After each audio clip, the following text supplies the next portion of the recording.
अगला जिज्ञासा है, गहलोर के बहन रीता जी कहती हैं कि शिव चर्चा में जुड़े हुए भाई बहन भी यीशु मसीह में जा रहे हैं, ऐसा क्या गलत है या सही?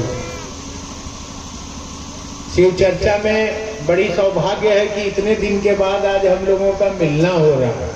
बरस बीत गए, नहीं मिल पाए हम लोग, लेकिन फिर भी शिव चर्चा में आके भी लोग धीरे धीरे उठ के जा रहे हैं। इसको क्या कहिएगा? उसको बकरी बांधना है, उसको गाय बांधना है, उसको फलना पाना ही नहीं जान रहा है कि काल उसको बांधे हुए है, कब मुंह बंद कर देगा कि मर जाएगा, ये नहीं समझ रहा है। आए हैं तो अपने आप को समझें। तो जब शिव चर्चा में आके आदमी स्थिर नहीं है तो शिव शिष्यता में क्या स्थिर रहेगा? वो हमने तो कहा ही कि आदमी कमजोर है। कमजोर आदमी को कोई लूट लेगा, कोई भी बता देगा, कुछ से कुछ कह देगा, किसी तरफ मोड़ देगा। जब तक मन मजबूत नहीं होगा तब तक आप महादेव की ओर जा ही नहीं पाएंगे।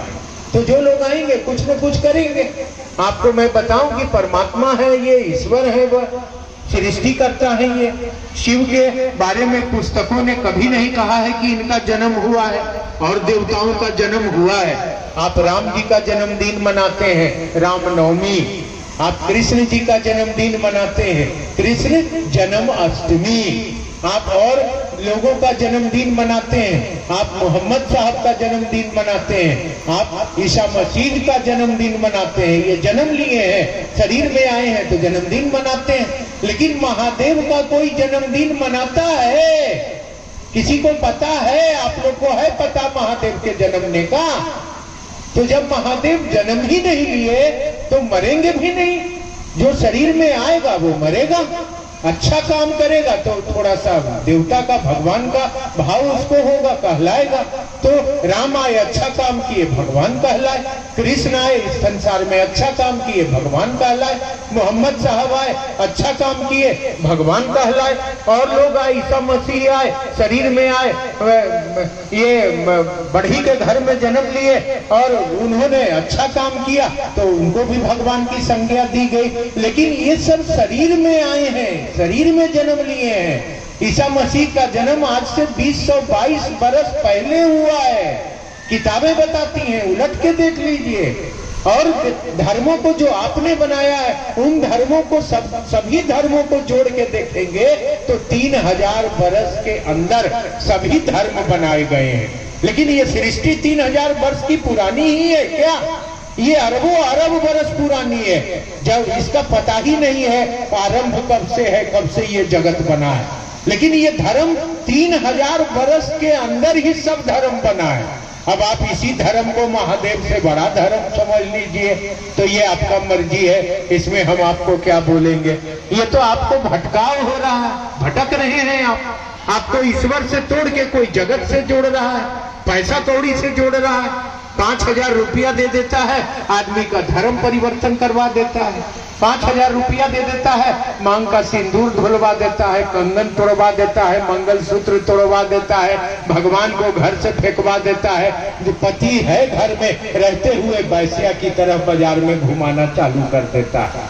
इतना प्रलोभन में आप फंस जाते हैं, अपना धर्म बेच देते हैं, अपना सब कुछ बेच दिया।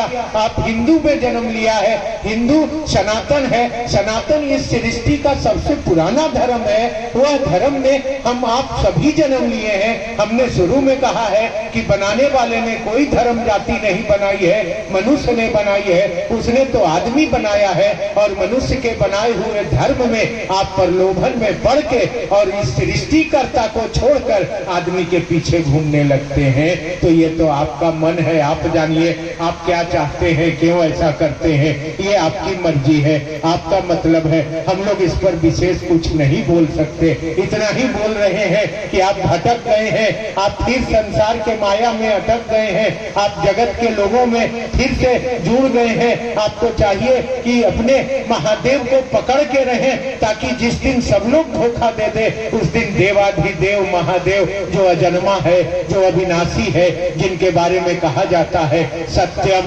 शिवम सुंदरम शिव ही सत्य है, शिव ही सुंदर है, शिव के सिवा कुछ भी सत्य नहीं है। वही शिव आज मेरा है। आप उनको छोड़ेंगे तो जगत में तरह तरह के आकर्षण में फंसेंगे और लोग अपने आकर्षण में फंसा के जात में और धर्म में फंसा देगा, जबकि शिव की कोई जाति नहीं है, मानव की कोई जाति नहीं है। हम शिव के लोग हैं, हम आत्मा हैं।